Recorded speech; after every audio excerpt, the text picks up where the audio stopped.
buenas, os damos la bienvenida un día más a esta sección de entrevistas que organiza la editorial Editatum. Yo soy Ángela de Toro y hoy tenemos con nosotros a Carles Seguí, autor del guía burros El Vendedor Total. Muy buenas, Carles. Hola, muy buenas tardes, Ángela. ¿Qué tal? ¿Cómo estás? Muy Encantado de bien, estar por aquí con vosotros.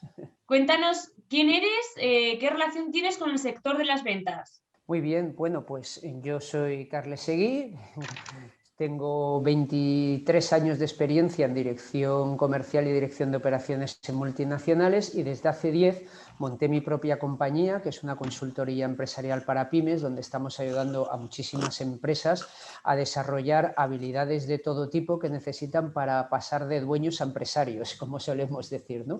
Y entre estas habilidades, pues uno de nuestros puntos fuertes, como es normal en este tipo de compañías, pues es desarrollar toda la estrategia comercial y de marketing que necesitan muchas veces, ¿no? Entonces, les ayudamos a través de, bueno, pues toda nuestra experiencia, como te digo, de estos años.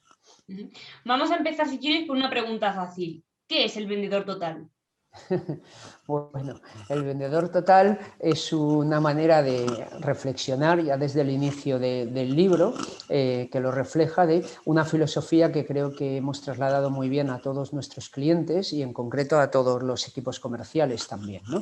Y es la idea de que para desarrollar las ventas en el siglo XXI es necesario desarrollar muchas más habilidades de las que, bueno, pues a lo mejor hasta hace 20 o 30 años pues hacían falta, ¿no? Todos recordamos a lo mejor, pues con todos los respetos del mundo, ¿no? Aquella típica venta de puerta fría, de voy vendiendo por las casas, etcétera, etcétera, ¿no? Como todos creo que somos conscientes, ese modelo de venta, pues excepto en alguna situación puntual, ha quedado bastante atrás, y el vendedor del siglo XXI no solo tiene que dominar, que es una de las partes del libro, eso sí, las técnicas de venta, pues para saber gestionar muy bien desde el inicio de una red, sino que tiene que tener otro conjunto de habilidades, ¿no? Que como describimos en el libro, y sin hacerlo muy largo, pues te diré que entre esas habilidades tienen que ver mucho las habilidades personales, las habilidades emocionales, la capacidad de ser un pensador estratégico antes de actuar, y bueno, en definitiva un conjunto de cosas que quizá hace años, como comentaba, no eran tan importantes, pero son vitales para establecer una correcta relación con los clientes.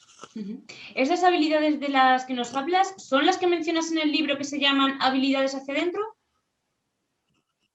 Y hacia afuera, Y hacia afuera también, son ¿verdad? precisamente, y hacia afuera también, correcto, sí. Un poco el nombre fue por ponerlo fácil, porque ya que estábamos en la editorial y en la edición de Guía Burros, pero bueno, el concepto de habilidades hacia adentro son más bien aquellas habilidades personales que tú has de tener para desarrollar con éxito las ventas, mientras que ese nombre de hacia afuera hacía más bien referencia a aquellas habilidades interpersonales que tenemos que tener hacia los demás, no solo hacia nosotros mismos. Y dentro de estas habilidades, del grupo de las habilidades hacia adentro, veo que hablas del plan estratégico personal. ¿En qué consiste? Pues sí, es un punto que incluso mucha de la gente que lo ha leído después este libro y me ha hecho reflexiones, como yo les pedí casi fuera, por supuesto, me ha hecho que casi se convierte en un tema de desarrollo personal, ¿no? Este plan estratégico personal. Y de hecho, la verdad es que esa era la intención, que también los vendedores tomaran conciencia de que para tener éxito en ventas, este plan estratégico personal consiste en examinarnos a nosotros mismos, ver nuestras áreas de mejora, ver aquellas cosas en las que nos tenemos que convertir, dicho de esta forma muy resumida, para poder llegar a ser mejores en ventas. Y una de ellas es el camino de la introspección y el descubrir habilidades que tenemos que mejorar. Nos hablas de este plan estratégico personal, pero ¿juega un papel muy importante la motivación en esto? Pues sí, la motivación es una de las partes, vamos a decirlo así, más importantes que tiene que tener todo comercial.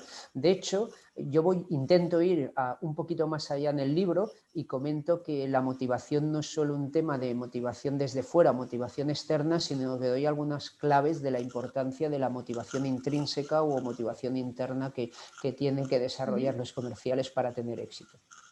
¿Y cómo controlamos el estrés y superamos esa frustración que a veces puede llegar a nosotros?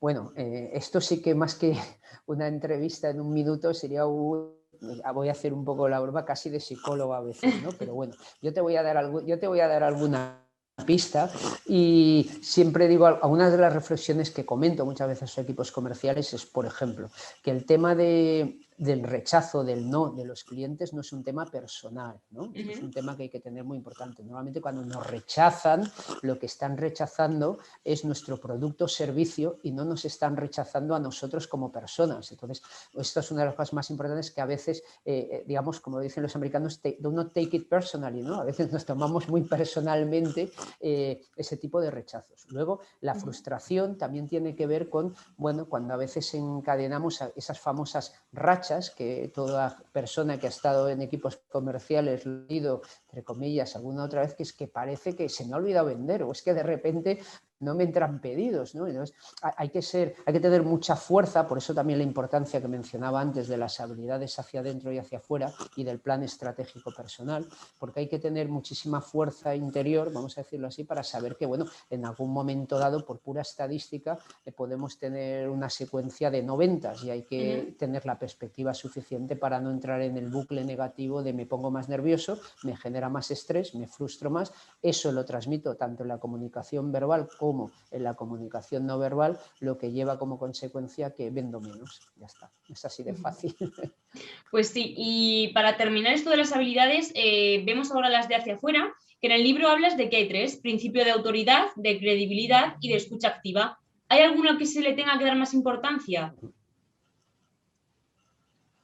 Bueno, yo de hecho te diría que, porque el libro no cabe más, ¿no? Me tuve que dejar algunas, ¿no? Pero sí que diría que entre las tres que tú misma acabas de mencionar, Ángela, en este momento, tanto autoridad como credibilidad como escucha activa, las tres son vitales. Para que no parezca que eludo las respuestas, si me dices, bueno, pero solo tienes que escoger una, yo me quedaría con la de escucha activa, ¿vale? Y me quedaría con la de escucha activa porque uno de los males endémicos, vamos a decirlo así, de muchísimos de los pensamientos antiguos en ventas es que el comercial habla mucho, a veces por miedos incluso internos, pues pensamos que al hablar mucho estamos generando más confianza en el cliente porque parece que demostramos nuestro gran conocimiento del producto, servicio, lo que sea que estemos vendiendo, y en realidad estamos haciendo lo contrario que deberíamos hacer, que es escuchar atentamente al cliente, a sus necesidades, focalizarnos de verdad en las necesidades que tiene el cliente, y esto significa hablar poco y escuchar mucho. Por eso esta es una habilidad que, de hecho, en los entrenamientos que nosotros también trabajamos en nuestra empresa, en Cambia, en equipos comerciales, es uno de los trainings o entrenamientos más habituales que hacemos, y de verdad los resultados, como también comento en el libro, son sorprendentes cuando dicen, ¿pero vosotros escucháis a vuestros clientes? Sí, sí, sí, bueno, vamos a hacer una prueba, vamos a hacer un roleplay, vamos a simular situaciones y tal. Luego se escuchan y se ven y bueno, y la gente se sorprende de realmente lo incorrectamente, y voy a decirlo suave, que está practicando la escucha activa. También te quería preguntar, ¿cómo damos valor a nuestro producto o servicio? ¿Cuál es la clave para dar ese valor? Bueno, es una técnica, como explica el libro, que tiene varios pasos. Yo intenté simplificarlo así para que se entendiera. Ahora no te voy a aburrir con paso a paso la técnica, pero sí que lo resumiría de la siguiente forma. Tenemos que tener muy claro las siguientes cosas. Uno, qué producto o servicio estamos vendiendo y cómo lo comunicamos desde el punto de vista de ponernos literalmente en el lugar del cliente. Y esto, dicho de forma extraordinariamente resumida, significa que yo no lo comunico hablando de nosotros y de lo bueno que somos como empresa y de lo bueno que es nuestro producto y servicio, sino hablo en términos de los beneficios que reporta al cliente el producto o servicio que estamos comercializando. Eso es uno de los puntos, y por sintetizarlo en un segundo punto, aunque hay más pasos, tenemos que hablar también de tener muy claro en qué me diferencio de la competencia, cuál es mi propuesta de valor diferenciadora, y como dicen los americanos, what's in it for me, que traducido en lenguaje sencillo significa ¿y yo qué gano con ello? Es decir, ¿cuál es la razón por la que debería comprar tu producto o servicio y no la de tu competidor? Esos son los puntos claves de la estrategia de posicionar tu producto o servicio. ¿Y cómo podemos demostrar que nuestro producto o servicio es el mejor? Hay muchas formas y las recetas no son únicas porque depende, parece una obviedad, pero del producto o servicio que estemos haciendo. Pero bueno, hay alguna receta, alguna que ahora me viene a la cabeza. Por ejemplo, una muy importante es que no lo digamos solo nosotros, sino que lo digan otros. Y esto significa utilizar, cosa que a veces en España, sobre todo en pymes, pues está más esta mentalidad de utilizar la credibilidad de los clientes, la referencia de los clientes, para que sean ellos los que den los testimonios de cómo el producto o servicio no está cumpliendo sus expectativas. Otra, podemos demostrarlo a través del concepto de garantías. Podemos expresar qué condiciones les vamos a ofrecer para que su cerebro, como luego hablamos también, su cerebro reptiliano se quede tranquilo y vea y le dé esa confianza y tranquilidad de que lo que estamos ofreciendo le va a dar las garantías, como decía, que necesita para hacer la decisión de compra, ¿no? Y bueno, y luego hay, por supuesto, pues otras muchísimas técnicas que ya irían pues a través de generación de autoridad, por ejemplo, escribiendo artículos. Mira, por ejemplo, este mismo libro es un buen ejemplo de lo que estoy diciendo. A nosotros como empresa, y a mí en particular como marca personal, vamos a decirlo así, pues genera autoridad el hecho de escribir un libro. Pues es otra de las formas de hacerlo. En el libro hablas de que hay que construir una frase que integre las diferencias y los beneficios de mi producto. ¿Por qué hay que hacerlo? ¿Por qué hay que crear esta frase o cómo la creamos?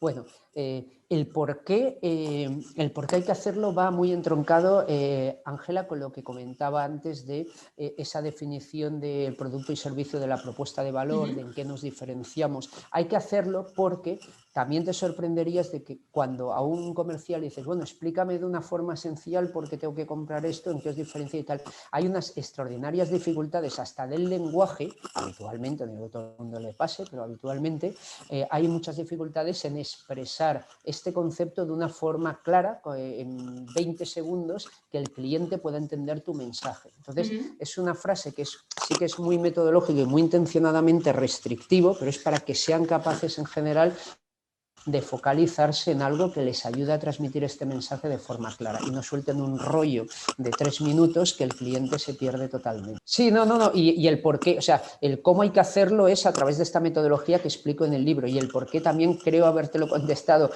es precisamente por eso, por facilitar una herramienta que sea muy ágil para el vendedor de comunicar su mensaje. Carles, imagino que no todos los compradores son iguales. Te quería preguntar, ¿qué tipos de clientes podemos encontrar? Bueno, podemos encontrar compradores de todo tipo, pero precisamente en este esfuerzo de sistematizar los equipos comerciales y de que tengan referencias, en el libro explica que una de las formas más tradicionales del mercado es clasificar a los clientes en 4 tipos que vienen de 2 criterios o 2 ejes, como queramos llamarlo. Uno que tiene que ver con lo que se llama eje introversión-extroversión, es decir, en qué rango están dentro de este parámetro, y el otro tiene que ver con lo que se llama tarea o persona, que también muy sintéticamente significa a la hora de tomar decisiones están más focalizados en la componente personal y en lo que otras personas opinan, o están más focalizados en la tarea, o dicho otras palabras, en las características técnicas del producto o servicio que están adquiriendo. Y a partir de ahí pues nos salen 4 perfiles, aunque obviamente como todo en la vida hay muchas tonalidades entre el blanco y el negro, ¿no? Y en cuanto al pensador estratégico, ¿qué es? ¿O a qué te refieres cuando hablas de esto en el libro? Pues mira, es una de las partes más importantes, como de hecho en la introducción del libro, si mi memoria no me falla, clasifico las 4 cosas que debe hacer un vendedor, y una de ellas es justo esta. Y digo, tienes que ser un pensador estratégico. Y esto significa, fíjate que el nombre es fácil, ¿no? Pero es más fácil de decir que a veces de hacer por parte de los equipos comerciales. Y significa pararme a pensar antes de actuar. Y una de las cosas que les obligo a hacer en cuando estamos trabajando y que cambie, todas las semanas tienen que dedicarse a pensar las estrategias, a pensar muy bien a qué tipo de clientes han de ir, a replantearse todo lo que están haciendo, a cambiar aquello que sea necesario, y esto te es imposible hacerlo si tu día a día estás permanentemente agobiado y lo único que haces es todo un rato hacer visitas a clientes, llamadas, teléfono, y no te paras a pensar. Es, dicho en otras palabras, que a alguna gente le gusta más oírlo así, es el fenómeno de afilar el hacha, como dicen los japoneses, es decir, primero afilo el hacha y luego corto el árbol, y no me empeño en cortar el árbol sin haber afilado el hacha. Pues muchos comerciales, siendo este me paso el día trabajando a veces burradas, pero no me he parado a pensar si lo que estoy haciendo es suficientemente eficaz o debería hacer cosas diferentes que ni me he parado a pensar y por tanto no las ejecuto. Eso es el pensador estratégico. ¿Y qué canales de captación podemos utilizar para conseguir una mayor optimización? Bueno, pues Ángela, nuevamente canales de optimización, de utilización de estrategias comerciales hay infinidad. Y también aquí la respuesta es que va a depender mucho, lógicamente, del producto o servicio que estés utilizando. Hay canales que pueden parecer, eso sí, por darte una respuesta algo más concreto, que pues, suelen ser más comunes. Por ejemplo, a nivel físico, llamémosle así, pues uno de los canales más habituales es el networking, entendido como, bueno, pues utilizo grupos de trabajo, bueno, propias empresas de networking, algo que me ponga en contacto empresarios con empresarios, personas con personas. Esto suele ser en el mundo comercial bastante eficaz y yo invito a que hagan esto. También en el mundo físico recomiendo bastante la participación en eventos o, como suelo decir de una forma resumida, volviendo a lo del pensador estratégico, párate a pensar dónde están tus peces y vete al estanque adecuado, ¿no? Esto sería un poco en resumen.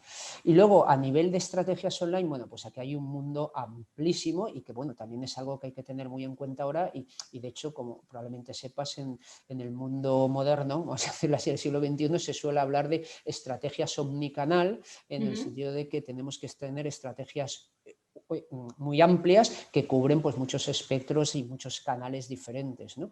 Y entre ellas, pues hombre, es evidente que las redes sociales, está claro que la generación de autoridad a través de estas propias redes sociales. LinkedIn, por ejemplo, para mí es una herramienta imprescindible, además de otras que no desdeño, por supuesto, pero en el mundo profesional LinkedIn cualquier comercial debería estar fuertemente posicionado ahí. Está el tema, desde luego, ya a nivel empresa, pues de tener una web coherente y, bueno, bueno, por supuesto, una estrategia de marketing digital y etcétera, etcétera, como Muchísimas canales de más. captación. Al final es muchísimas más, sí, claro, por esto lo estoy haciendo resumido, ¿no? Esto es un breve acopio de ideas. Pero también sí que he dicho una visión muy general. Estas estrategias deben tender hacia el inbound, o dicho en lenguaje sencillo, hacia la atracción de cliente, más que hacia el bombardeo, hacia los...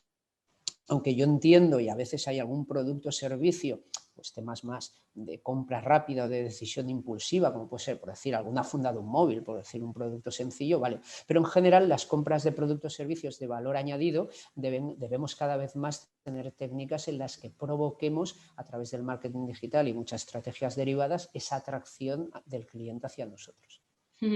Vemos que también en el libro hablas de la prospección. ¿Por qué es tan importante? ¿Y qué es, para quien no lo sepa?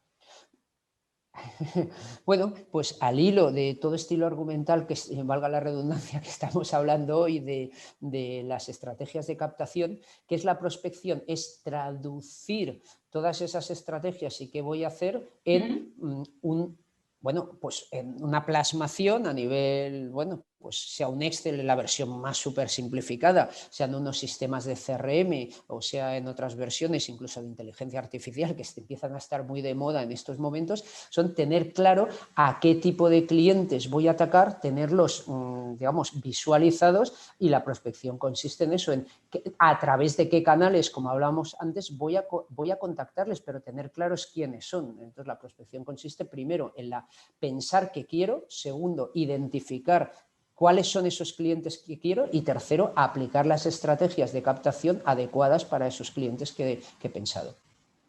Y por último, ¿cómo ha afectado la pandemia a este sector de las ventas bueno, al final tú eres más cercano y lo puedes saber mejor? Es obvio que mal, pero ¿cómo lo estás viviendo tú?